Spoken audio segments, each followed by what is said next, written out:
A'udzu billahi minasyaitonir rajim. Wallahu khalaqakum summa yatawaffakum wa minkum may yuraddu ila ardalil umuri likaila ya'lama ba'da ilmin syai'a innallaha alimun qadir.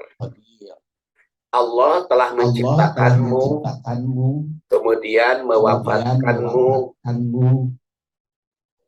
dan di antara kamu ada yang dikembalikan pada usia yang tua renta, sehingga dia tidak mengetahui lagi sesuatu yang pernah diketahuinya.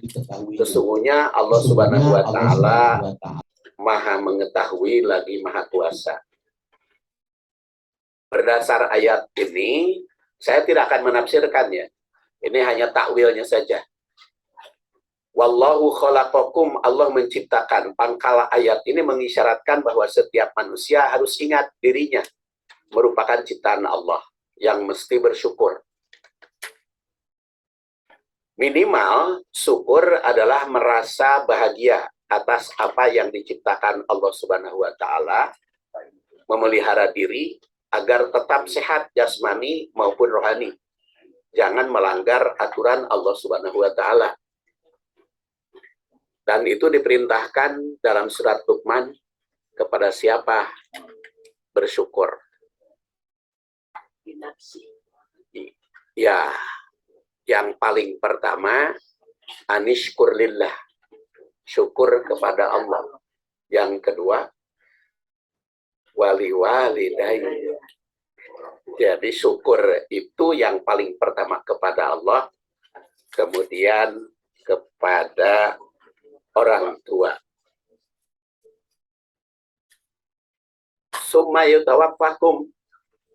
Summayatawaffakum. Kemudian ada juga yang Allah wafatkan. Jadi manusia itu ada yang diciptakan, kemudian hidup lama, ada juga yang diwafatkan. Yang diwafatkan ada yang masih kecil, masih bayi, masa dewasa, ada juga umur-umur yang lain. Wa minkum mayyuraddu ila ardalil umri. Tapi ada juga sampai ardalil umri, sampai usia tua. Seperti saya sekarang sudah usia tua, 70 tahun. Ada manusia yang dipanjangkan usianya hingga lanjut, bahkan mengalami kepikunan. Dalam surat At-Tin, watin, wazaitun, waturisinin, wahadal baladil amin, laqad khalaqnal insana fi ahsani taqwim, summa radadnahu asfala safilin. Ayat ini sudah dibahas pada pertemuan di rumah saya. Pertama, surat At-Tin. Tin, zaitun, turisinin, hadal baladil amin, laqad khalaqnal insana fi ahsani taqwim. Summa radadnahu asfala safilin. Illal ladina amanu wa amilus sholihat. Di situ ada dua manusia. Ada yang asfala safilin, yang menurut historis itu mengalami tua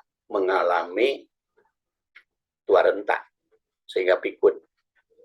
Ada juga yang illal ladina amanu wa amilus sholihat. Dan itu tersirat.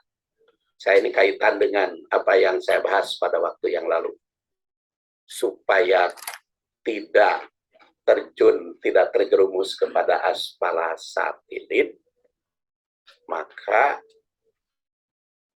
harus sehat jasmani, rohani, batin.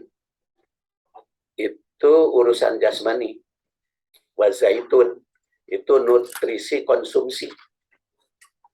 Tin rasa manis tanpa gula, zaitun asin tanpa garam. Jumlahnya di dalam Al-Quran, tin itu 1 kali. Kalau zaitun 6 kali disebut. Maka kata Dr. Jaidul Akbar, makanannya 6 biji zaitun, 1 tin. Itu resep perbandingannya. Untuk kesehatan. Jadi harus seimbang. Seimbang itu bukan sama, tapi sesuai dengan kebutuhan nutrisi masing-masing. Itu konsumsi. Tin wa zaitun. Dulu mah zaman baheula mah tin zaitun teh mutasabihat. Sekarang mah enggak. Setiap manusia di dunia sudah bisa menikmati. Cuman kalau melak zaitun kecentet saya di rumah gitu. Jadi zaitun mah lama gitu ya. Tapi kalau tin mah sudah berbuah, sudah bisa dimakan. Tin mah morontot. Morontot ya naon bahasa Sundana, beda alam bahasa Indonesia. Ya. Itu adalah harus nutrisi konsumsi kalau ingin sehat. Kemudian nutrisi rekreasi, yaitu waturisinin, tursina, sanes turisinin, turisinin, turisinin, tursina, wahadal baladil amin. Dan itu ada tursina, ada hadal baladil amin. Dan lengkapnya di dalam hadis, la tusyaddu rihal illa salasati masajid. Hadis riwayat Bukhari. Lahir 194, wafat 256. Al-Bukhari teh. Namanya Muhammad. Ingat ulumul hadis. Apa itu? Jangan memaksakan diri kecuali ke 3 masjid. Masjidil Haram, Masjid Nabawi, dan Masjidil Aqsa. Itu ditinjau dari sudut nutrisi rihlah, rekreasi. Masjidil Haram itu dataran rendah. Mekah, Masjid Nabawi itu dataran mendatar. Dan Masjidil Aqsa dataran tinggi. Jadi rekreasi itu rendah, datar, tinggi, dan dataran tinggi. Makanya nutrisi itu harus lengkap. Nutrisi konsumsi maupun nutrisi rekreasi.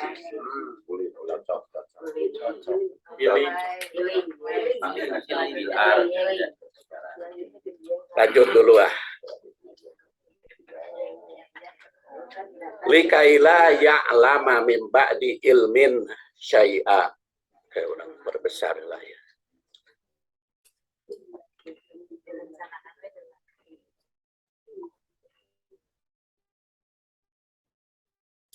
Sehingga kalau yang sudah ardalil umri, jadi di masa tua itu ada yang ardalil umri.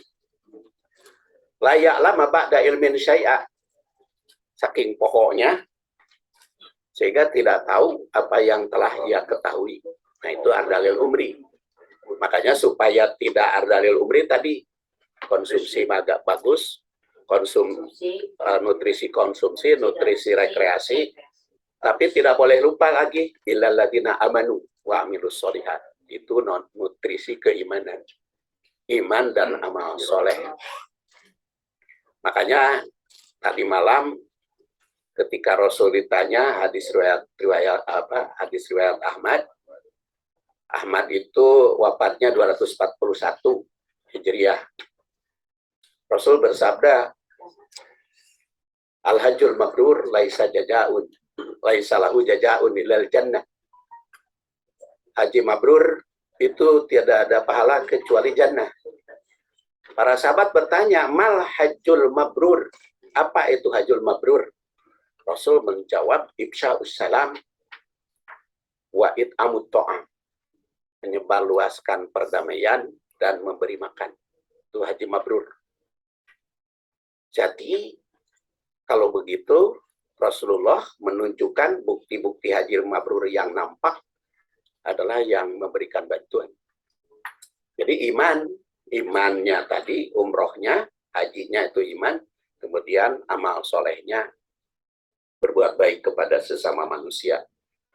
Supaya likailaya alama nimba di ilmin syai'at tidak terjadi. Karena berdasar ayat ini, minkum. Jadi di antara kalian, tidak semua Tidak semua yang kembali kepada ya lama ilmin saya itu tidak semua. Jadi ada yang sampai tua masih bagus. Contohnya kita lihat Ustadz Iping itu sampai 96 ya usianya. Itu tidak pikun-pikun. Ustadz Iping itu. Atau Ustadz Hambali sudah tua. Itu juga tidak pikun. Itu adalah yang membina saya dulu. Jadi ada yang sampai tua tapi tidak pikun. Karena di dalam Al-Quran juga di sini mimba di ilmin syai'ah. Dan resep tidak pikun diingatkan surat Al-Alaq. Iqra. Harus membaca. Terus Bismillahirrahmanirrahim khalaqal insana min 'alaq Iqra wa rabbukal akram alladzi 'allama bil qalam. Rajin menulis.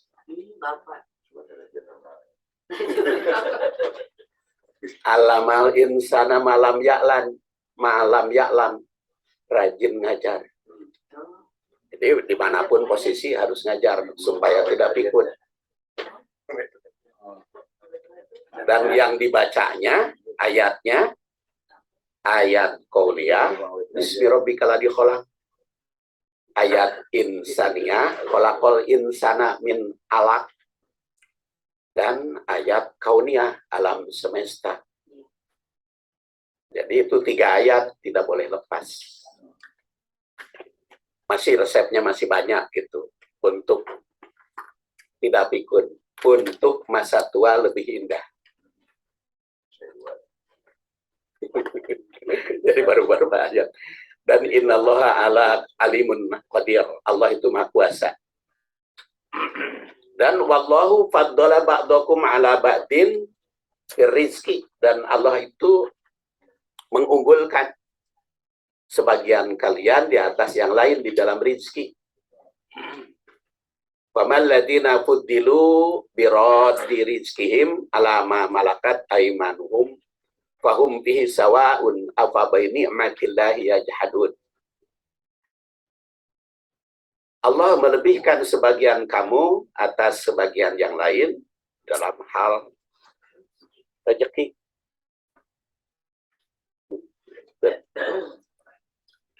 Dan orang yang dilebihkan rezekinya itu ada yang memberikan rezekinya kepada pihak yang lain, seperti hamba saya.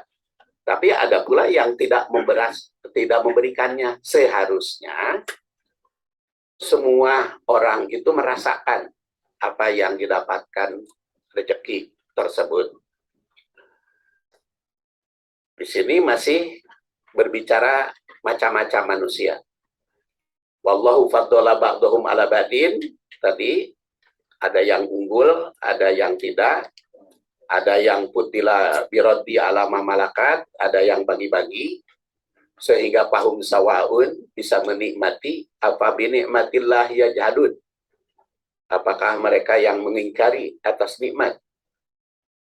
Kemudian wallahu ja'ala lakum min anfusikum azwaja. Allah menganugerahkan kepada kalian menjadikan pasangan. Wa ja'ala lakum min azwajikum banina wa hafadatan wa razaqakum minat thayyibat ababil batili yu'minun wa bi ni'matillahi yakfurun. Itu surat An-Nahl ayat 70 sampai 72. Di sini ja'alalakum min anfusikum azwaj, berpasangan. Memang bagusnya itu berpasangan ada jodoh supaya mendapatkan anugerah. Kemudian banin wa hafadotan, mempunyai anak dan cucu. Dulu mah ketika pun bojo ngalahirkan ngurus budak, karasa banyak anak teripu. Tetapi kalau sudah seperti sekarang, usia 70 tahun saya istri 62 ya, 63, punya anak 4 kurang. Jadi ketika masih muda mah anak 4 banyak. Tapi kalau sudah tua, anak 4 kurang. Kembali ke modal. Di rumah cuma 2-an.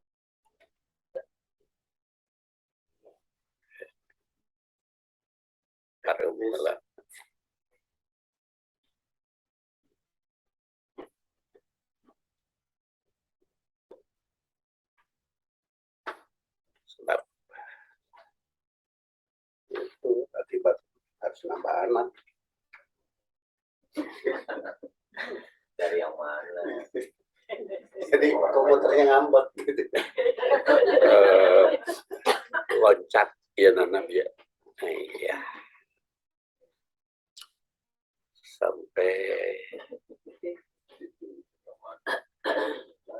ya nama ayah fotoan saya.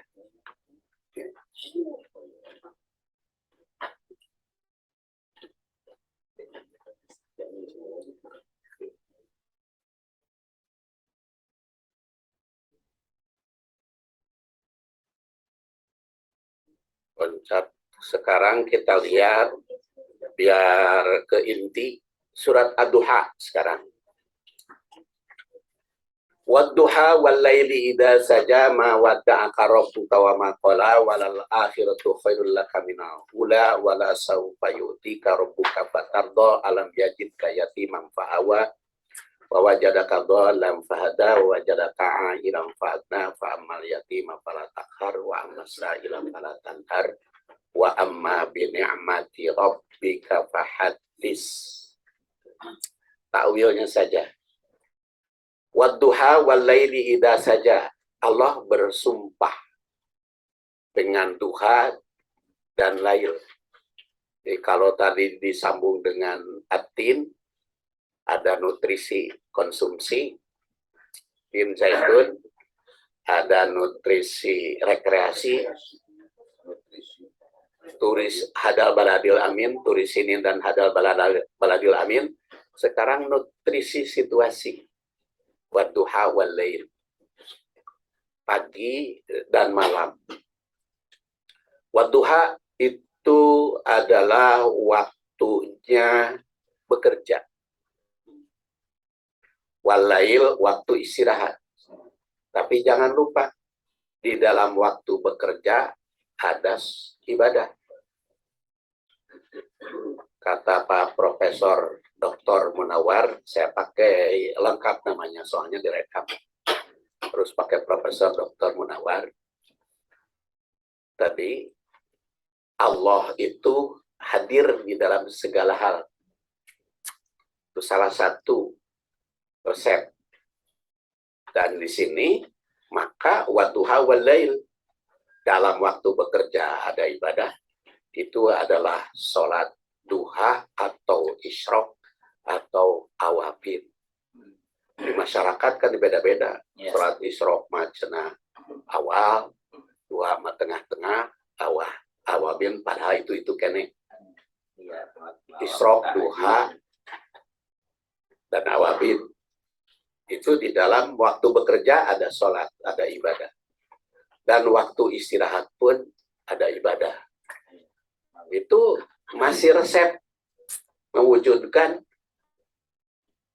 lanjut usia lebih indah dibanding masa muda. Wadduha wal laili idza saja juga. Kemudian ma wadda'aka rabbuka wa ma qala. Allah Subhanahu wa taala menjamin bahwa Nabi Muhammad SAW itu seorang yang terpilih segala aspek kehidupan. Kita sebagai umatnya, maka harus menjadi manusia terpilih. Kuntum khairu ummatin ukhrijat linnas ta'muruna bil ma'ruf. Kemudian kehidupan Rasul semakin dewasa, semakin baik. Masa depan Rasul lebih baik dibanding masa silam. Makanya di situ walal akhiratu khairul laka minal ula. Di akhir itu harus lebih baik. Jadi di masa tua itu harus lebih indah dibanding masa muda. Masa tua harus lebih nikmat dibanding masa muda. Jadi ulah ulah beki kolot beki ripuh, tapi beki kolot beki senang, beki indah, beki bahagia. Allah Subhanahu wa taala pada Rasul juga wala saufa yu'tika rabbuka fatarda, memberikan kenikmatan sehingga Rasul merasa puas. Ingatlah, alam yajidka yatiman fa'awa. Rasul itu ketika dilahirkan yatim. Kemudian ada yang ngurus. Jadi Rasulullah SAW itu ditinggal wafat oleh ayahnya ketika dalam kandungan. Ayahnya itu bernama Abdullah, wafat berusia 25 tahun. Anaknya hiji-hijina Muhammad pada usia 25 tahun. Abdullah itu, Siti Aminah itu melahirkan sudah tidak bersuami. Jadi yatim, tapi fa'awa. Banyak yang urus. Mulai yang menyusui, disayangi oleh kakeknya, disayangi oleh pamannya. Sudah paman, kakek meninggal, disayangi oleh istrinya. Dan istrinya juga Siti Khadijah, orang kaya. Jadi yatim fa'awa. Wa wajadaka dolan fahada. Rasul itu dalam keadaan dol, kosong.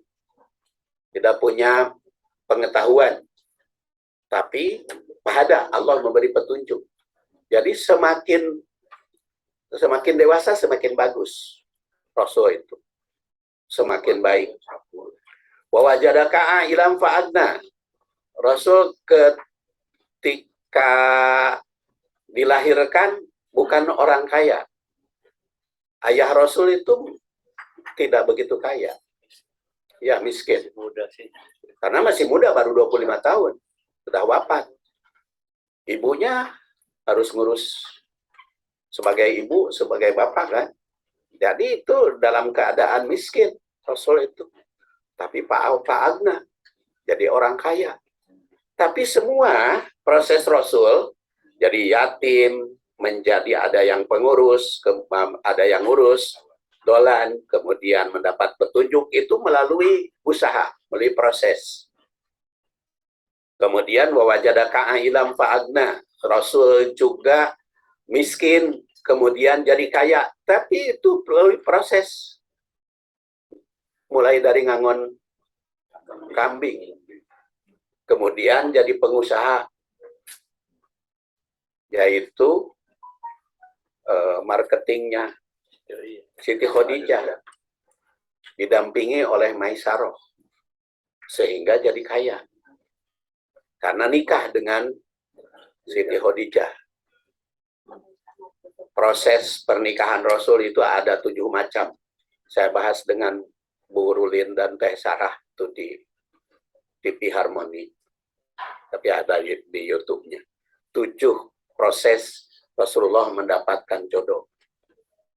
Mau diterangkan deh, kuping kena. Tinggal di YouTube. Tinggal ide di YouTube. Mun KH MKH atau napi di TV Harmoni. Nih linknya nih.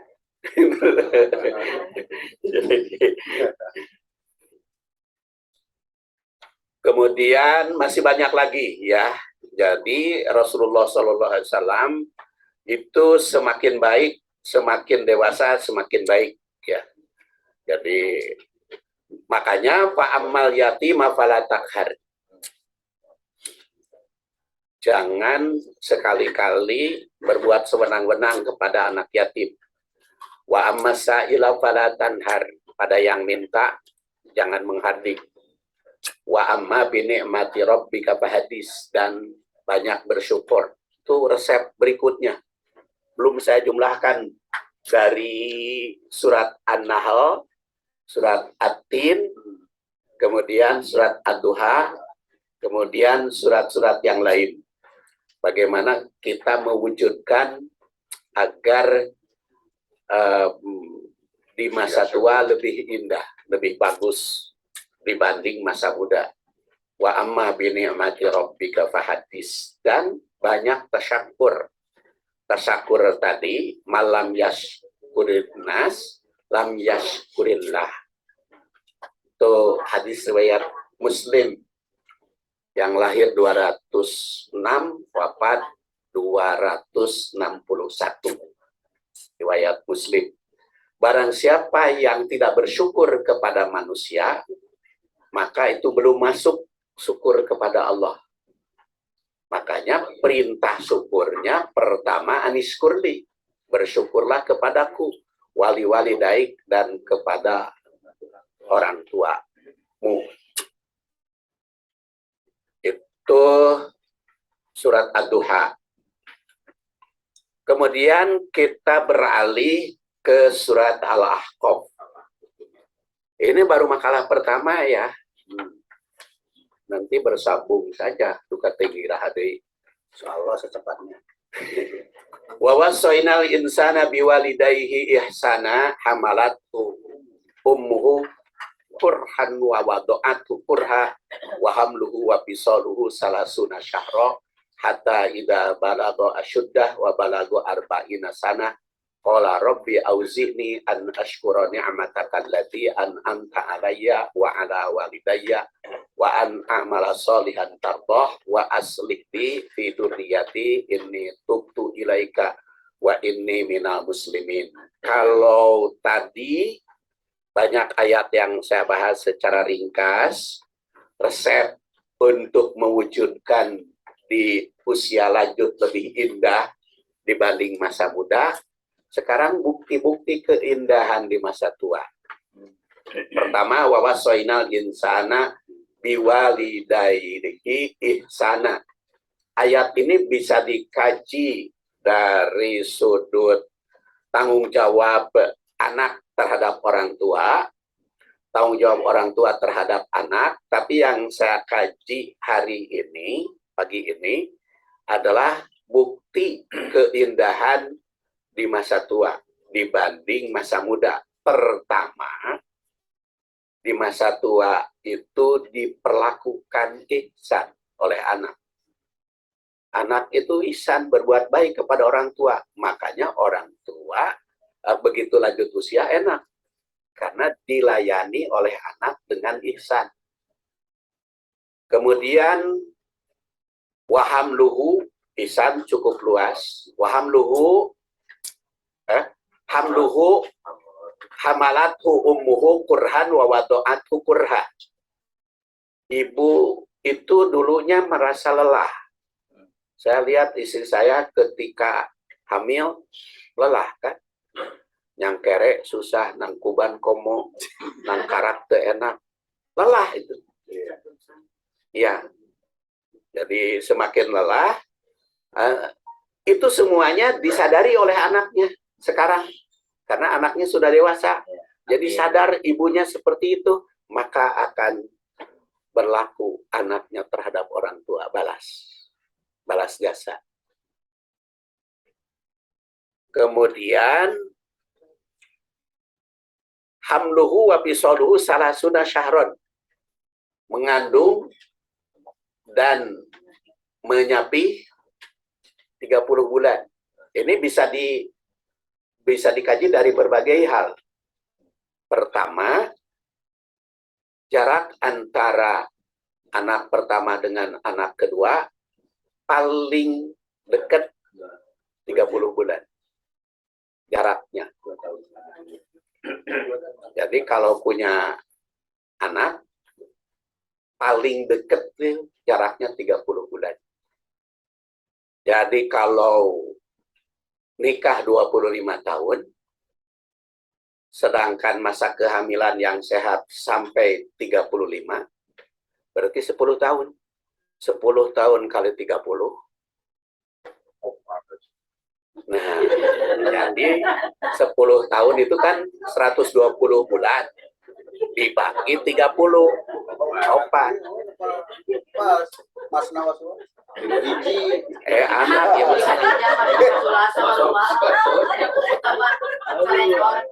Jadi kalau berusia 25 tahun, perempuan punya anak 4. Tapi kalau 20 tahun berarti 15. 15 tahun. 6 kali 12 dibagi 30. Berarti bisa punya anak 6. Kalau umur 30 tahun nikahnya berarti 5. 5 kali 12, 60. Dibagi 30, anaknya 2. Itu programnya seperti itu. Itu namanya takwil ayat. Kalau saya membuat tafsir itu dengan 7 tak.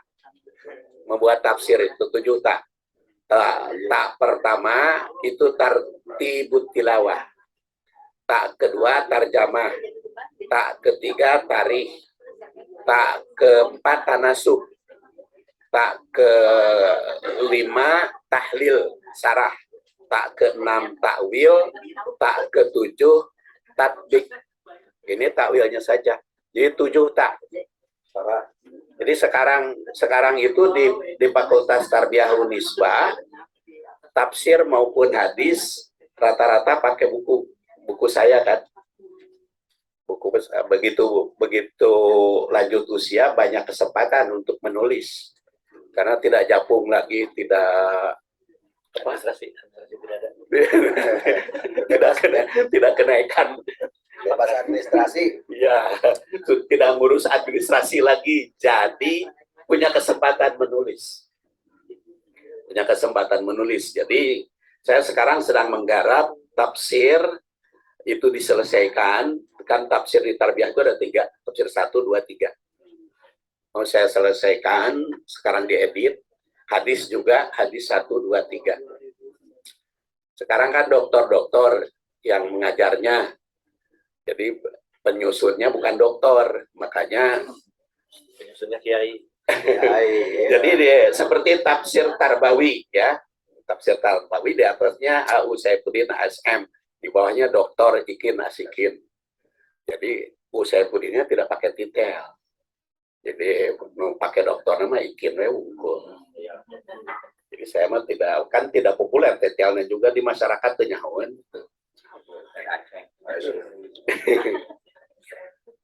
Mana jadi loncatnya dari mana? Dari punya anak 4. Ya, jadi 7 tak tafsir dan 7 tak hadis. Contoh-contohnya waktu pengajian saya kemarin dibagi-bagi bukunya. Kemudian yang keempat, hatta idza balago asyuddah arba'ina sana.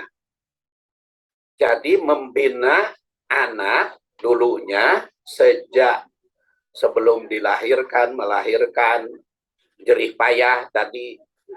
Kemudian sekarang hatta idza balago asyuddah wa balago arba'ina sana. Apabila anak sudah berusia 40 tahun, maka dia mohon kepada Allah agar bisa bersyukur. Berarti umur 40 tahun itu sudah mapan. Dan itu ada konsep atau langkah-langkah yang harus kita tempuh mulai dari ngurus anak itu. Ngurus anak sejak bagaimana processingnya, bagaimana ketika hamil, apa yang harus kita lakukan ketika lahir, yang dibahas di rumah saya kemarin waktu lahir itu, kemudian ketika 7 hari, kemudian 2 tahun, 7 tahun, 10 tahun, ketika remaja, usia nikah, kemudian sampai 40 tahun, dan sampai dewasa. Dan itu di hadis Tarbawi saya susun itu bukunya di hadis Tarbawi. Insya Allah mungkin agak selesai semester ini ya. Jadi kemarin hadis Tarbawi belum lengkap semuanya, dan itu tanggung jawab orang tua terhadap anak sesuai dengan perkembangan dan pertumbuhannya. Istilah Pak Profesor Munawar, ada pertumbuhan, ada perkembangan kan manusia itu. Yaitu kalau di dalam hadis mah ada perkembangan kholki dan pertumbuhan kholki, perkembangan khuluki. Jadi ada kholki, ada khuluki, dan itu ada tugasnya. Semua orang tua tuh ada tugasnya. Nah, ketika berusia 40 tahun, anak itu harus sudah mapan. Makanya ketika anak saya berusia 40 tahun itu, ketika saya berusia berapanya? 65. Yes. Jadi gini, kalau tadi nikah umur 25 tahun, maka 40 tahun orang tuanya 65. Dan ketika umur 65 dipensiun. Ketika dipensiun, anak sudah 40. Maka kalau berdasar resep Islam, ketika dipensiun itu walaupun kecil gajinya berkah karena disumbang ku anak. Karena anaknya sudah 40 tahun. 40 tahun itu sudah mapan. Sudah bersyukur. Di sini doanya kan, Qala Rabbi auzi'ni an ashkura nikmatak allati an'amta alayya wa ala walidayya. Di situ an ashkura nikmatak, sudah nikmat berusia 40 tahun. Sudah mapan. Dan itu harus diwujudkan sejak awal tadi. Jadi jangan sampai berusia 40 tahun